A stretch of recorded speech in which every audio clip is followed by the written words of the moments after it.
စ်စရာဒါရပျော်ရွှင်ခြင်းနဲ့ပြီးဝခဲ့တာ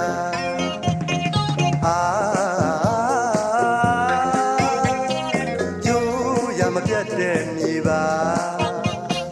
မြူးမြူးကြွကြွအကားတွေဘိုးစီကြီးနဲ့လေဘယ်ညာရင်ကနင်းတဲ့ဒါတိုင်းရဲ့အယိုးရာမယိုနိုင်တာယနေ့ထက်တိုင်ပါ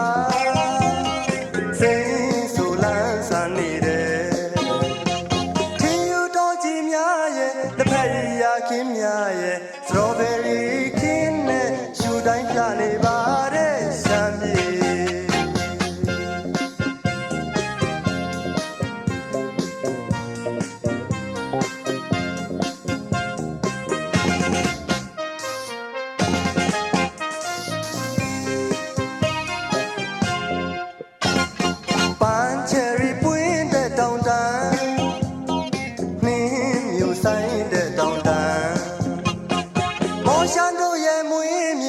ရှမ်းပြည်ကချစ်စရာဒါရပျော်ရွှင်ခြင်းနဲ့ပြီးဝခဲ့တာ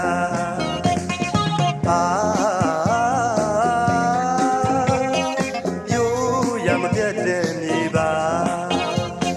မြူးမြူးကြွကြွအကားတွေဘိုးစီကြီးနဲ့လေဘယ်ညာရင်ကနင်းတဲ့ဒါတိုင်းရဲ့ယိုးရာမယိုးနိုင်တာယနေ့ထက်တိုင်ပါ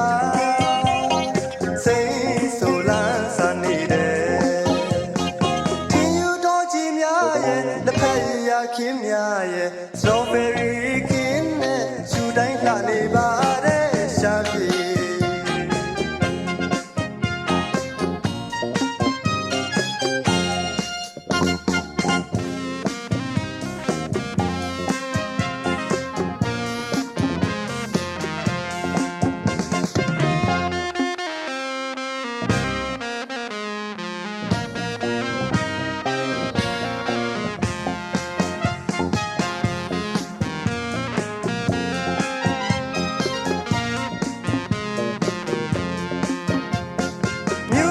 ကြွအကားတွေဘိုးစီကြီးနဲ့လေဘယ်ညာရင်ကနင်းတဲ့ဒါတိုင်းရဲ့ယိုးရာမယိုးနိုင်တာယနေ့ထက်တိုင်ပါစိတ်ဆိုလန်းဆန်နေတယ်ထင်းယူတော်ကြီးများရဲ့လက်ဖက်ရခင်းများရဲ့စတော်ဘယ်ရီခင်းများနဲ့ဒါရ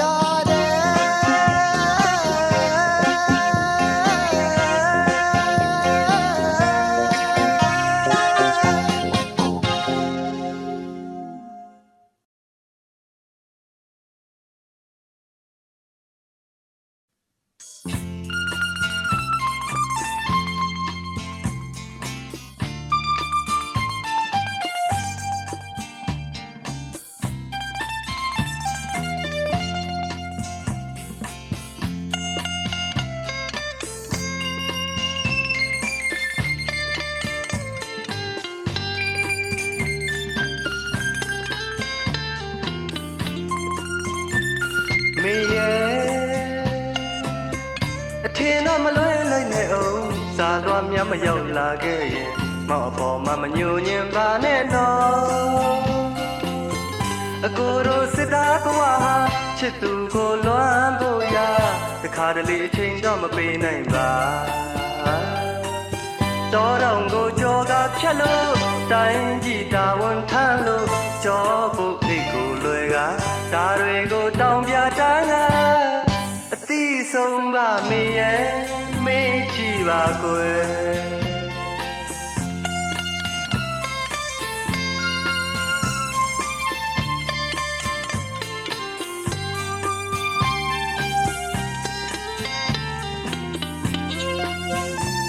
မေရဲ့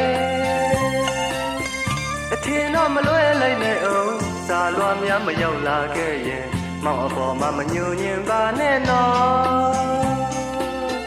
အကိုတို့စစ်သားဘဝဟာချစ်သူကိုလွမ်းဖို့ရတခါတလေအချိန်တော့မပေးနိုင်ပါတော်တော်ကိုကြောကဖြတ်လို့တိုင်းပြည်တာဝန်ထမ်းလို့ကြောဖို့ဖိတ်ကိုလွယ်ကဒါတွေကိုတောင်းပြတာငါအသိဆုံးမမေရဲ့ ည်ပါကွယ်မောင်တဘောနဲ့ပြောပြရရင်ချစ်တော်ချစ်သူလေးနဲ့အမြဲထားဝစဉ်အတူနေချင်းတဘောနော်ဒါပေမဲ့ရှိတိုင်းရောက်နေကျဲပေါ်မှာလေအမိမြေကိုကာကွယ်ရင်းနဲ့စစ်မြေမှာအလွမ်းစိတ်တွေကပို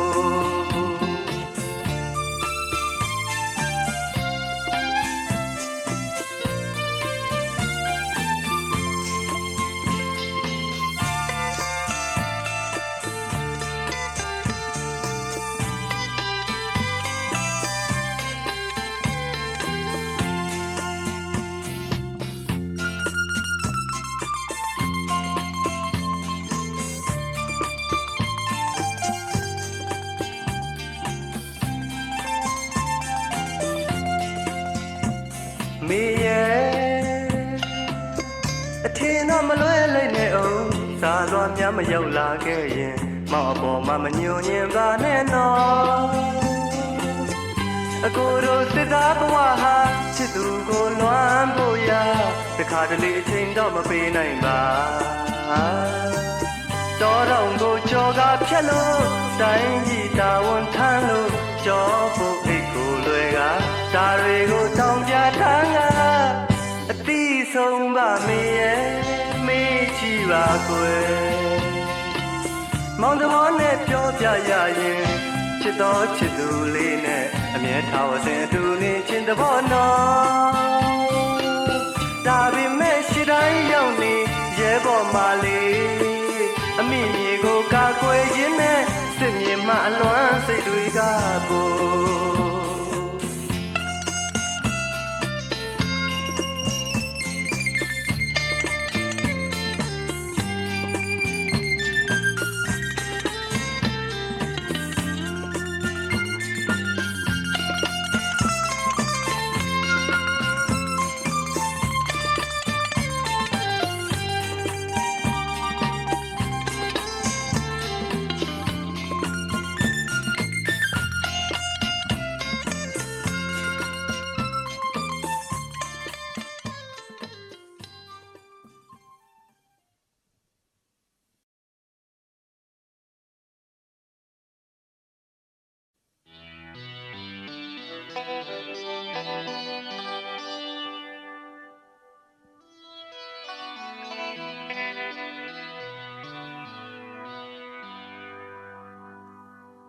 ကျွန်တော်ရဲ့စိတ်ကျွန်တော်ရဲ့စိတ်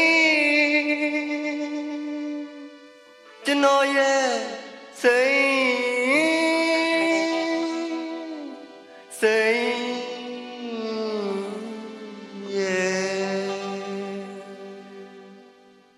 ဌာနေကိုမောင်လေးပြန်ရတော့မယ်နေရခဲ့တော့စိတ်ရင်ထဲလွှမ်းနေရမယ်အော်ချစ်လို့ပါကွယ်မကြမောင်လေးလာခဲ့ပါမယ်မောင်သိချစ်တဲ့စိတ်စီကိုကွယ်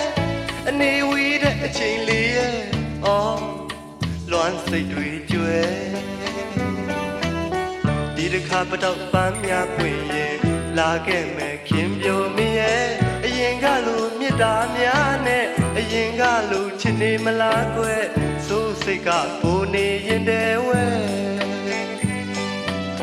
ရွှေရင်မခင်တွေသူလေးစိတ်ရဲ့မောင်သိချစ်တဲ့စိတ်ရဲ့ပူဆွေးလွှမ်းနေရမယ်အော်ချစ်လို့ပါကွယ်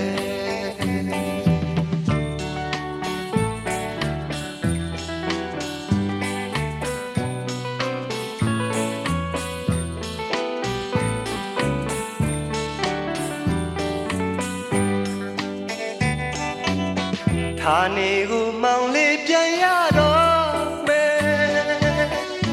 နေခဲ့တော့စိတ်ရဲ့ရင်ထဲလွှမ်းနေရမယ်အော်ချစ်လို့ပါကွယ် ကြာမောင်လေးလာခဲ့ပါမယ်မောင်သိချစ်တဲ့စိမ့်စီကိုကွယ်အနေဝေးတဲ့အချိန်လေးရဲ့အော်လွမ်းစိတ်တွေကျွဲတနေ့စီကွာဝေးခဲ့ကြရဲ့မောင်လွမ်းကနေမယ်ရင်တဲ့မဆွေးပဲသူရှိနိုင်မလဲမလွမ်းပဲသူရှိနိုင်မလဲလွမ်းရကတရားနေရမကတဲ့ရွှေရင်မခင်တွေသူလေးစိမ့်ရဲ့မောင်သိချစ်တဲ့စိမ့်ရဲ့ပူဆွေးလွမ်းနေရမယ်အော်ချစ်လို့ပါကွယ်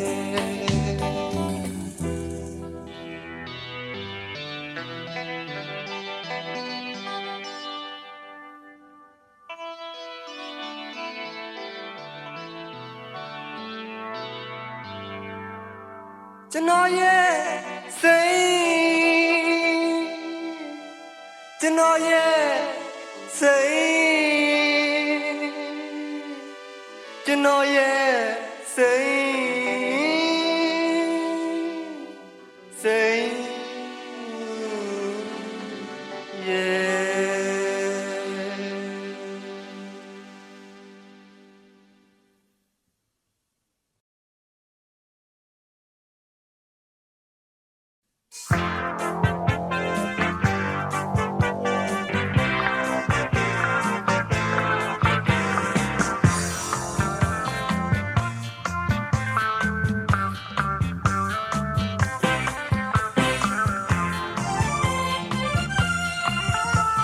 မယုံခြင်းပါဘူးရန်ကုန်သူက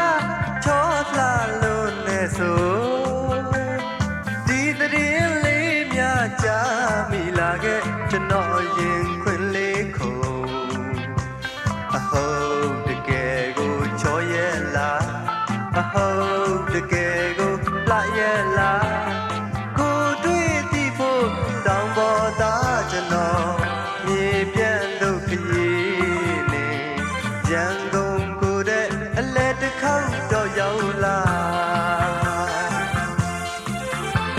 အလွန်တမဲပါပဲခန္ဓာလှတဲ့မြို့တော်ရန်ကုန်ရောင်စုံစီချဲအလှပများနဲ့မွန်မလို့ရဲ့မြင်မြင်လေးသမျှအချောလှလေးတွေဒီရန်ကုန်နဲ့အလိုက်လိုက်ဖက်နေမယုံကျင်တော့လဲကြုံနေပြီပဲငေးရလောက်အောင်ကို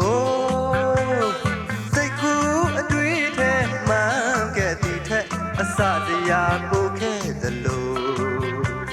အဟုတ်တကယ်ကိုချောပါလားအဟုတ်တကယ်ကိုလှပါလားရုပ်အစင်းရှူပကားပြည့်ပြည့်အထူတူတို့လည်းပဲပေါ်ကွယ်အဆောင်အယောင်တွေနဲ့သင်တဲ့လများရဲ့ခင်မင်းလူတဲ့ချမ်းကလေးတယောက်တော့မရဲပြန်ပြီးဆိုဘင်ကိုဟန်ရဲ့အလားပါများနဲ့တွေ့ချင်းလှတဲ့ကိုတကယ်တော့ခင်ရင်ရိုးရိုးဝတ်စင်တောင်ပေါ်ကိုတဲ့တပါးဒီလိုက်စေခြင်း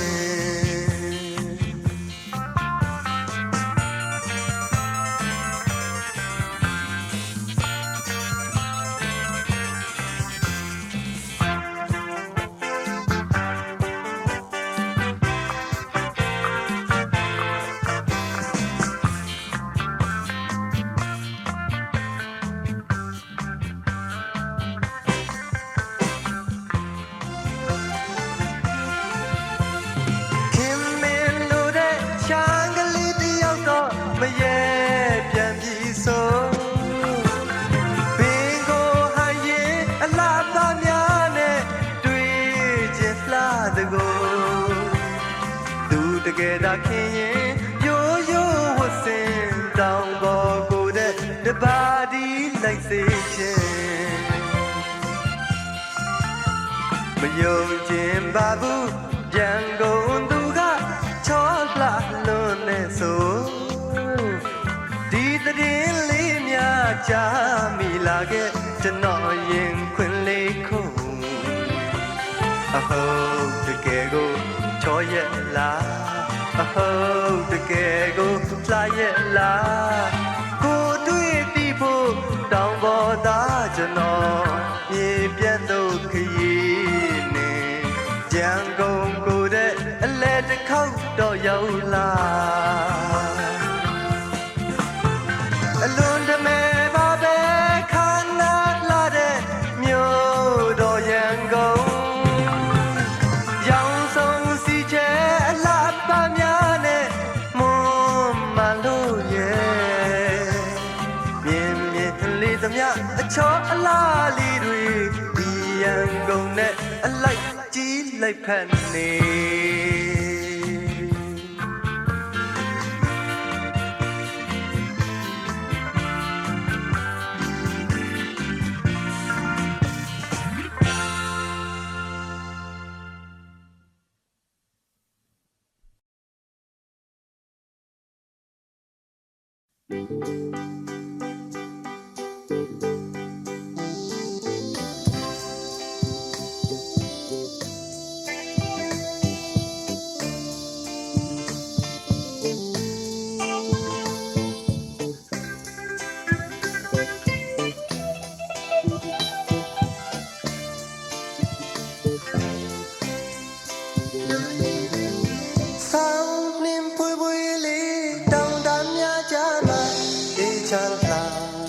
ကျွန်တော်တို့မြို့ကလေးကိုအလဲတစ်ခေါက်ရောက်လာပါလားလို့ဟန်ဆောင်မှုကင်းတဲ့စေတနာရင်မတကယ်ရင်နေမဲ့စိတ်အားတွေအော်ရှမ်းပဲပုံလို့ခေါ်ခြင်းခေါ်ပါစေဒါကိုပွင့်မယူနိုင်ပါဘူးလေတကယ်ဆိုရှမ်းမျိုးရဲ့တည်မြဲတဲ့ယူရကျွန်တော်ဟာရှမ်းပဲပုံပါပဲခင်မင်းတဲ့အားလုံးကိုလေလာလဲစီခြင်းသေးချမ်းဤတဲ့ရှမ်းမျိုးလေး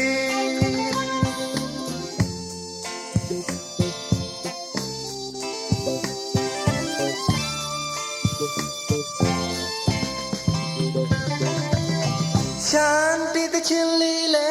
စူပြအောင်မယ်ရှမ်းမျိုးအလှပများရဲ့လက်ဖက်တော်တမ်းမလက်ဖက်ခူးတဲ့ပြူဖြူရင်းများနဲ့ပြောပါစီမဲ့ကျွန်တော်မျိုးရှာမျိုးရဲ့ဘဝဝဲ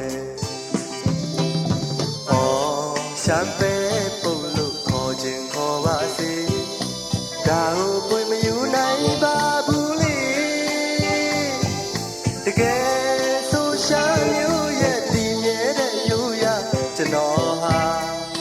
ရှမ်းပဲပုံပါပဲခင်မင်းတဲ့အားလုံးကိုလေလာလဲစီခြင်းသေးချမ်းဤတဲ့ရှမ်းမျိုး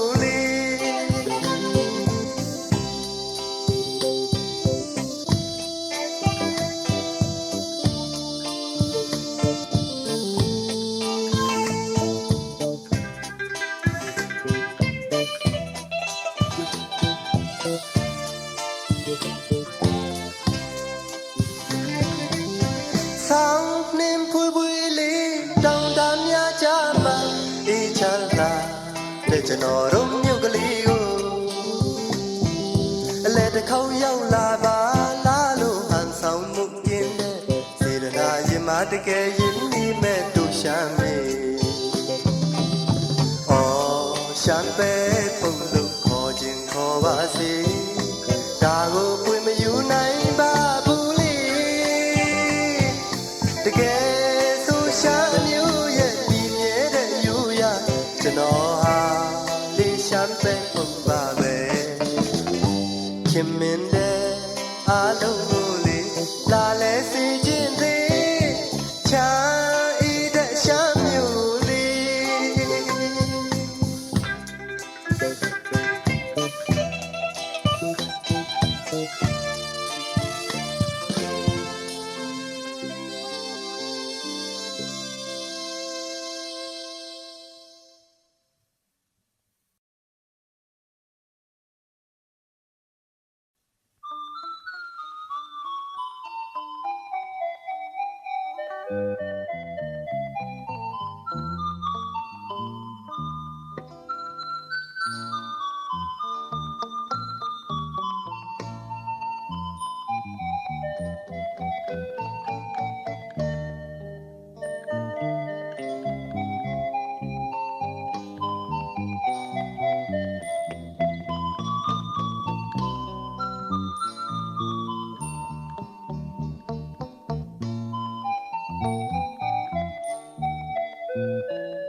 အခုနေ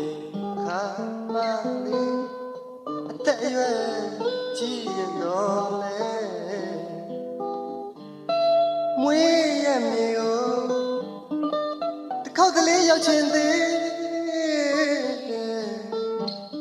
မသေးကျွင်းကြံကြောင်းနေဖို့တငယ်ချင်းတွေနဲ့အော်ပလဲရာယူချူသူငယ်ချင်နောင်ရဲ့လှသမျက်နာဘာဘာဝင်းလာအခုနေအခါမှာအော်ဘယ်လိုရှိပါမလဲရဲ့လို့တွေးစားမျိုးကမြင်စမ်းခြင်းသေးဆရာဦးမဲ့အချိန်တွေခါနောင်ပြီးအချစ်ရဲ့အပျော်လွန်ကျူးတဲ့တို့ငယ်ငယ်ဘဝကိုတခါပြန်လဲရောက်ရှိခြင်းနဲ့အချစ်ရဲ့ဆရာဦးမဲ့ဖြစ်သိမ့်လို့နေလေငယ်ဘဝကိုပဲတန်းတာနေမိရဲ့ဆရာဦးမဲ့အချိန်တွေခါနောင်ပြီးအချစ်ရဲ့အပျော်လွန်ကျူးတဲ့တို့ငယ်ငယ်ဘဝကိုတခါပြန်လဲရောက်ရှိခြင်းနဲ့အချစ်ရဲ့ဆရာဦးမဲ့ဖြစ်သိမ့်လို့နေလေငယ်ဘဝကိုပဲတန်းတာနေမိရဲ့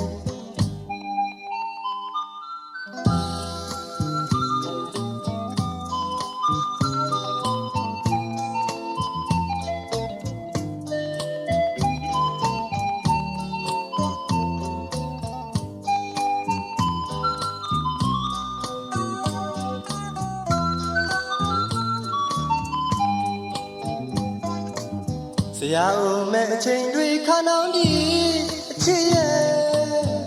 အပျော်လွန်ကျူးတဲ့တို့ငယ်ငယ်ဘဝကိုတခါပြန်လဲရောက်ရှိခြင်းနဲ့အချစ်ရဲ့ဆရာဦးမဲ့ဖြစ်သိမ့်လို့နေလေငယ်ဘဝကိုပဲတန်းတာနေမိရဲ့ဆရာဦးမဲ့အချိန်တွေခါနောင်ပြီးအချစ်ရဲ့အပျော်လွန်ကျူးတဲ့တို့ငယ်ငယ်ဘဝကိုတခါပြန်လဲရောက်ရှိခြင်းနဲ့အချစ်ရဲ့ဆရာဦးမဲ့ဖြစ်သိမ့်လို့နေလေငယ်ဘဝကိုပဲတန်းတာနေမိ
အခုဝဲပဲစီရောက်နေပြီပြန်ခဲ့တော့အချစ်ဆုံးနောက်ရဲ့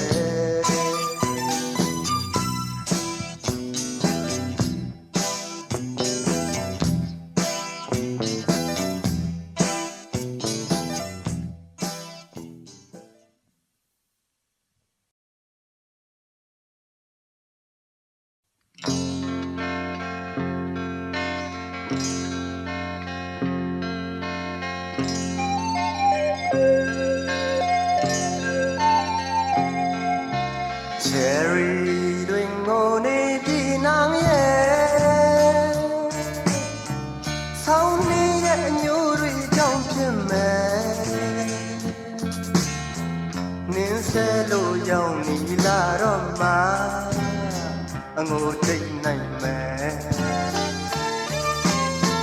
တောင်ပြတွေငိုပြန်ပြီးနောင်ရဲ့မိုးမင်းရဲ့အညိုတွေကြောင့်ဖြစ်မယ်မိုးနှောင်းလို့ဟေးမှလာတော့မှအငိုတိတ်နိုင်မယ်အခုများတော့လေဝေဒနာတွေတဲ့ကွယ်ချစ်ရလူရဲ့မုံရဲ့နိုင်တယ်ဆိုင်ရင်မငိုနေတဲ့နောင်ရဲ့နောင်လေးရဲ့အမုန်းတွေကြောင့်ဖြစ်မယ်နောင်အပြုံးနဲ့ပြန်လာကချော့မှာအငိုတိတ်နိုင်မယ်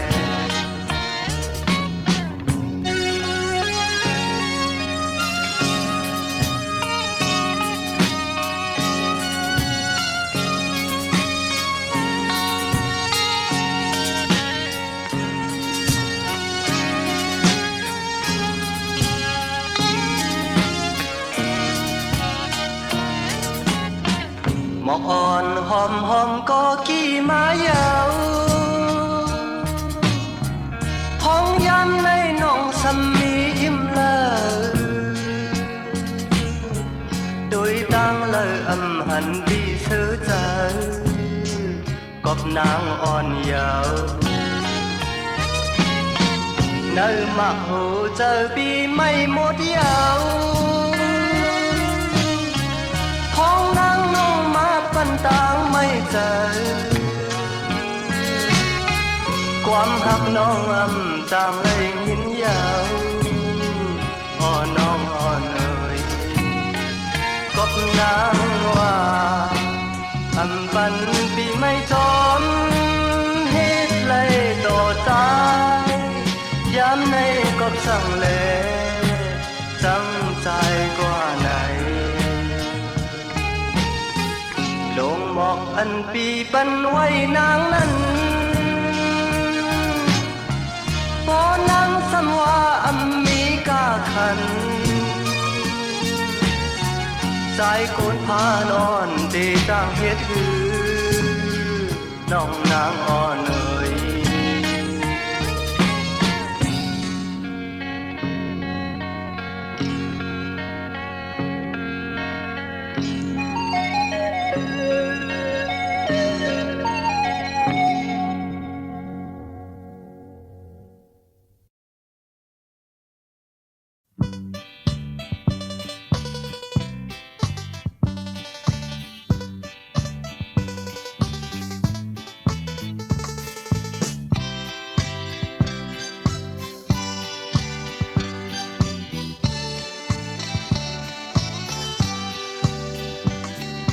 ลาบาดุนอุชิฮา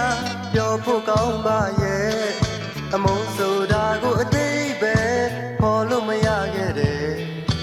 ချစ်သူတီတာကိုကဘာပေါ်မှာအသက်ရှင်နေနိုင်အား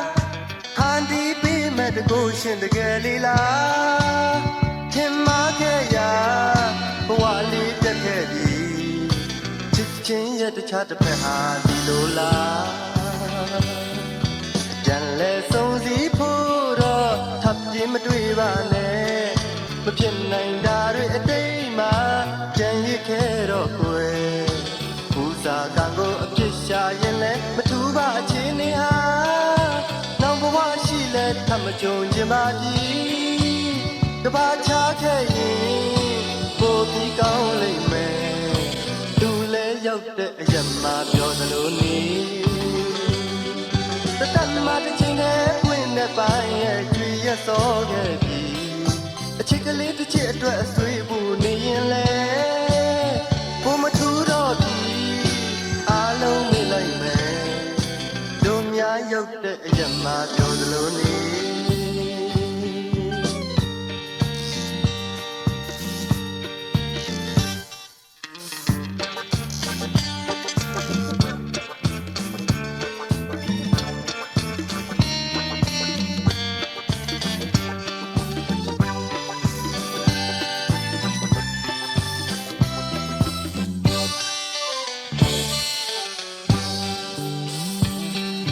လာပါတို့နှုတ်အချစ်ဟာ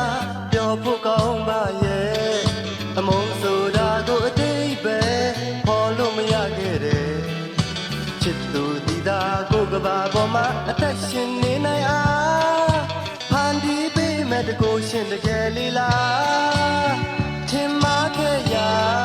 ဘဝလေးပြတ်ခဲ့ပြီချစ်ချင်းရဲ့တခြားတစ်ဖက်ဟာဒီလိုလား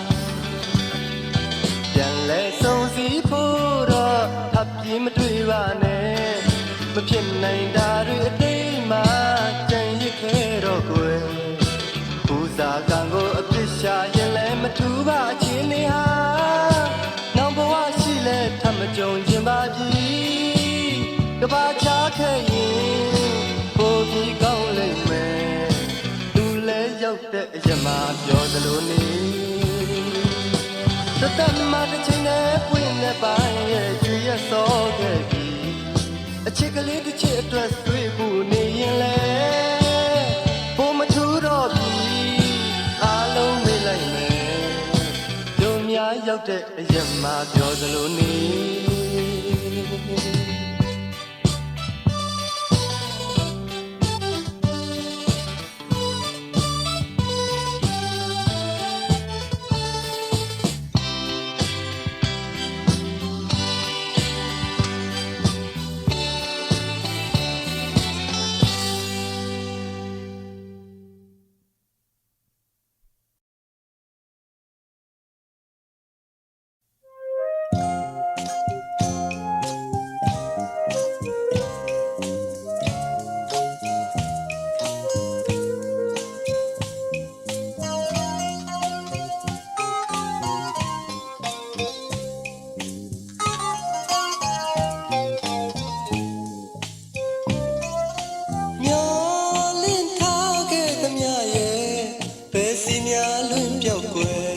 ပြောင်းအလွယ်တွေမျက်လုံးနဲ့ဟိုစင်တို့ဘဝပြောစရာတွေမိမောင်ကြသွားတယ်အစင်ပြေခွင့်မပေးလို့လဲဝေးခဲ့ပေါ့ချစ်သူရဲ့ဘယ်များရောက်နေပြီလဲကွယ်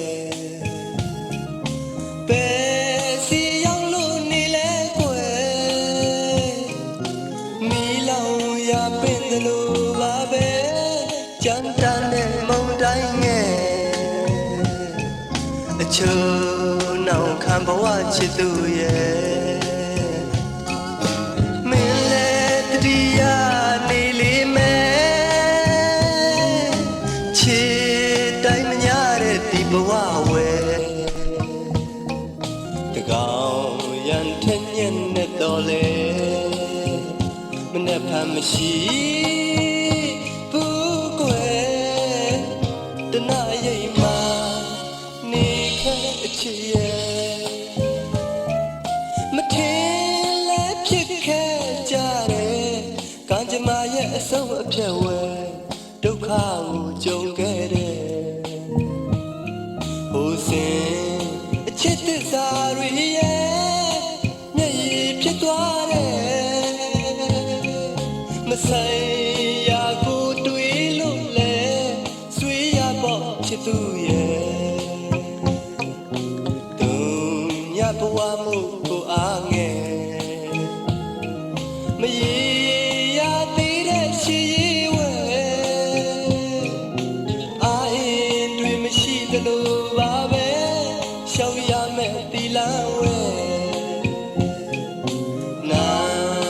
ရိတ်ကလေးထဲမှာရဲ့မင်းကလေးငိမ့်ချမ်းပါစေကွယ်ပိုင်ခွင့်မရတဲ့အယုတ်ကလေးကိုလိုချင်လည်းပဲမထိုက်တန်တဲ့အဝေးကိုသွားမယ်တနာအရိပ်မှာနေခဲ့အချစ်ရဲ့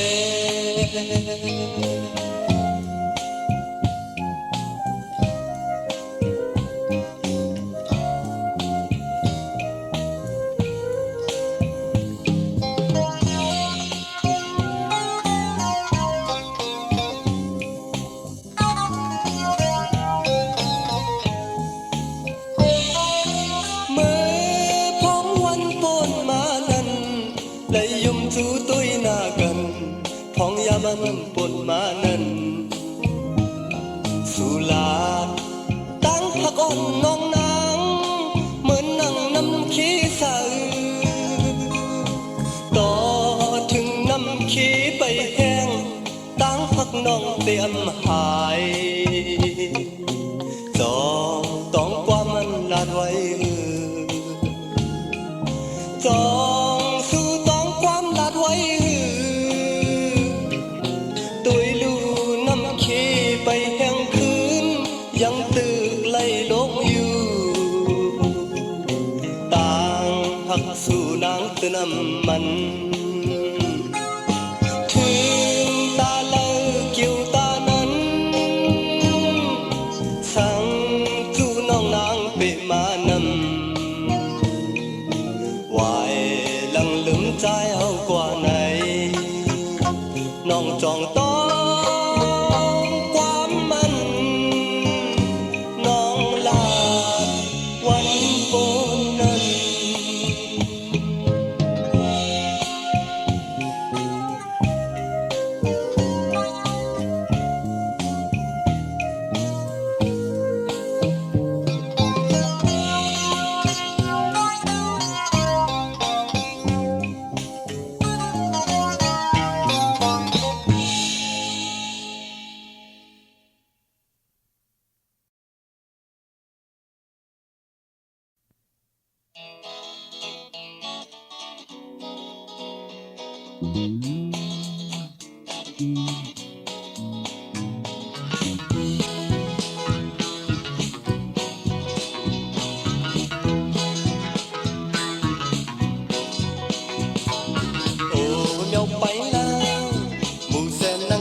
ตัว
ခါအိမ်ပြန်နောက်ကြစိတ်မဆိုးနဲ့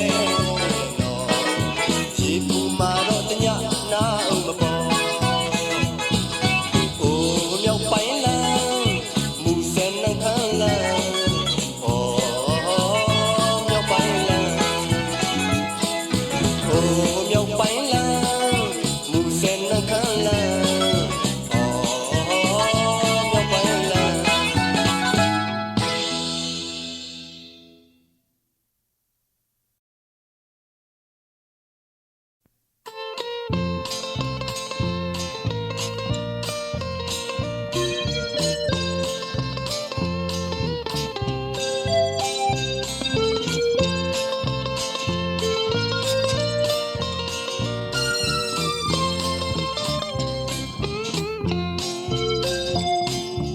ညာမြေစီကိုရောက်လာ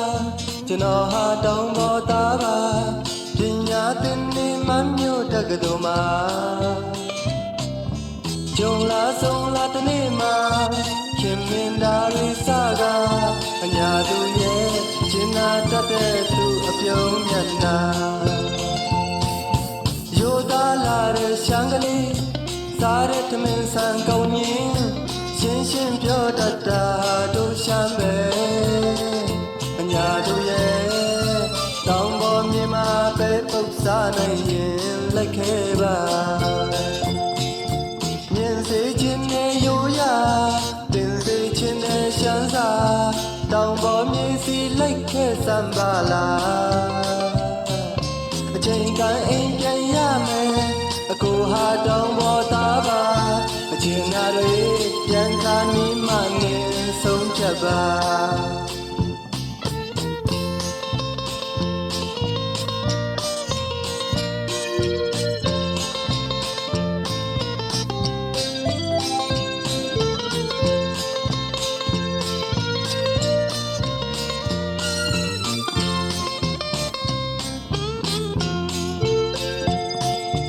ညာမြေစီကိုရောက်လာကျွန်တော်ဟာတောင်ပေါ်သားပါပညာသင်နေမှမြို့တက္ကသိုလ်မှာကြုံလာဆုံးလာတနေ့မှာခင်မင်သားရိစကအညာသူရဲ့ကျင်နာတတ်တဲ့သူအပြုံးမျက်နှာရိုးသားလာတဲ့ရှမ်းကလေးစားတဲ့သမင်းဟာကောင်းရင်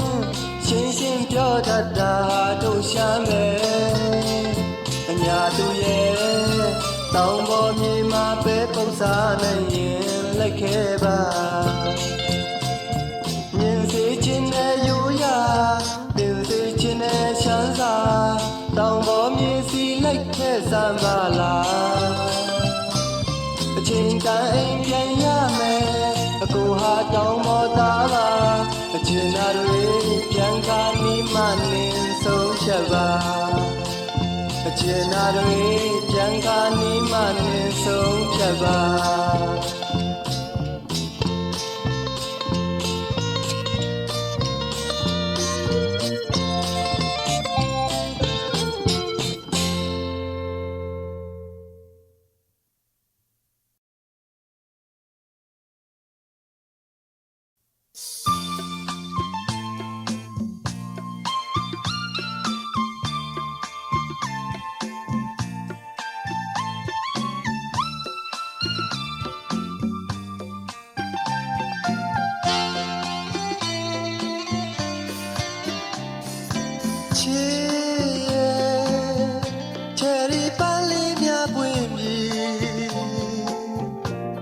ခါတွေ့ပြောခဲ့တာလေးကို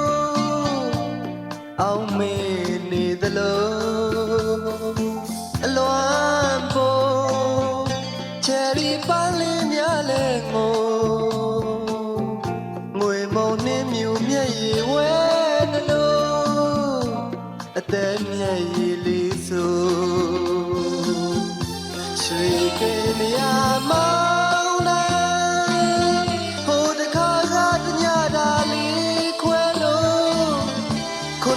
ရပ်ပေါင်းမှုကျွေးခဲ့ရဒီလိုဖြစ်မျိုးနဲ့မကြုံချင်ပါအချစ်ရဲ့ရွှေရဲ့တဲကြ တူလေးကမုန်းလို့အလွမ်းမြဲရည်လေးဆို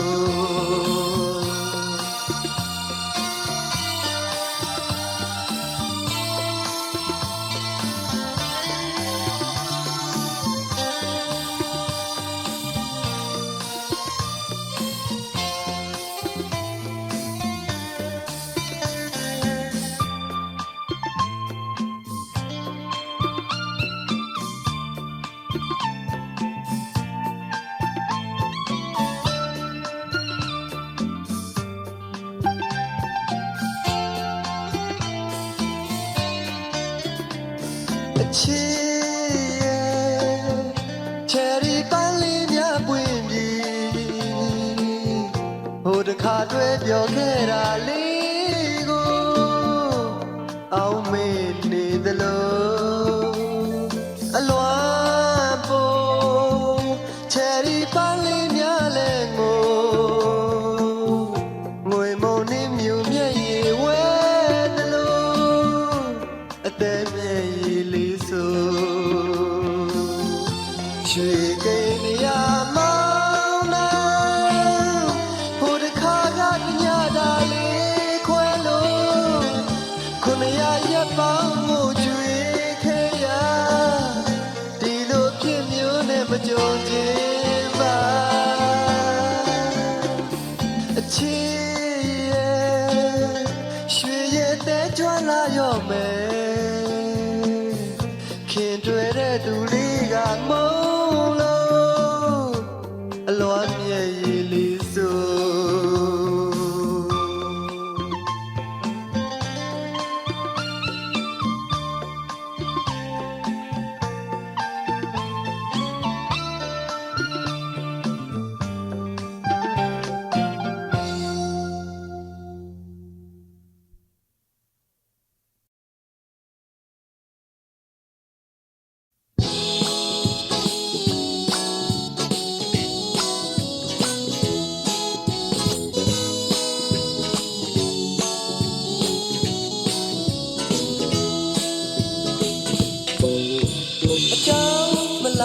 မခွဲကြခင်မှာခင်မင်းမှုလေးများတော့ထားခဲ့စီခြင်းပါတယ်တကယ်ခင်ရင်နောက်နောက်လဲအပြုံးလေးတွေမပြတ်နဲ့ပါအနေဝေးသွားလို့မတွေ့ကြရင်လေတခါ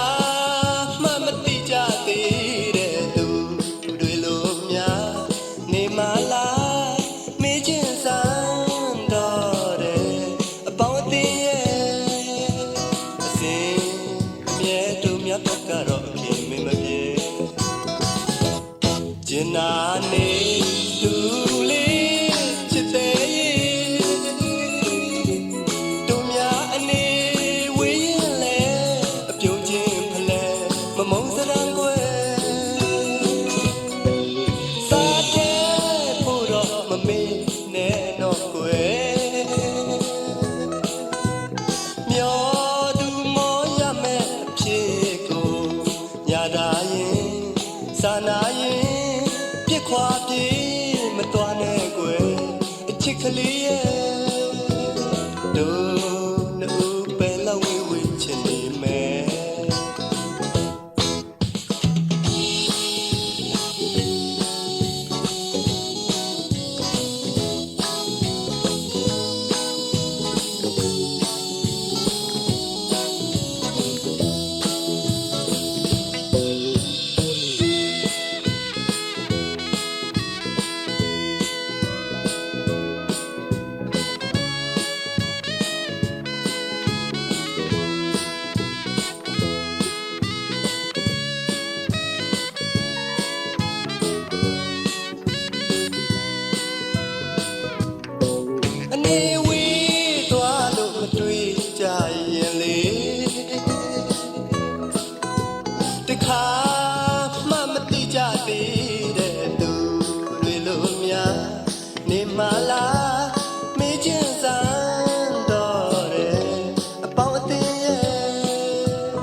အသေးတွေကျွေနွမ်းစီတော်နှွေဒီအချိန်မှာအဖော်မဲညကလေးတွေဆိုဒီသံကိုကြာရင်ဘူကလွမ်းရတယ်လေချီနေသူများဖို့ဝေးကြပြီဆွေးရပြီခါနွေကြောင်ပိတ်ရကိုမလို့ခြင်းဘူး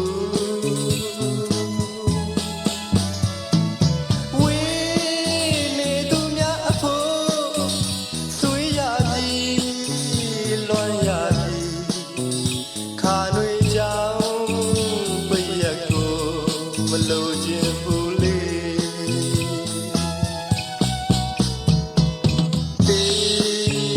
ရွယ်တွေမြေတော့ကျွေကြနေအော်ပန်းကလေးတွေကျွေနွမ်းစီတော်တွေ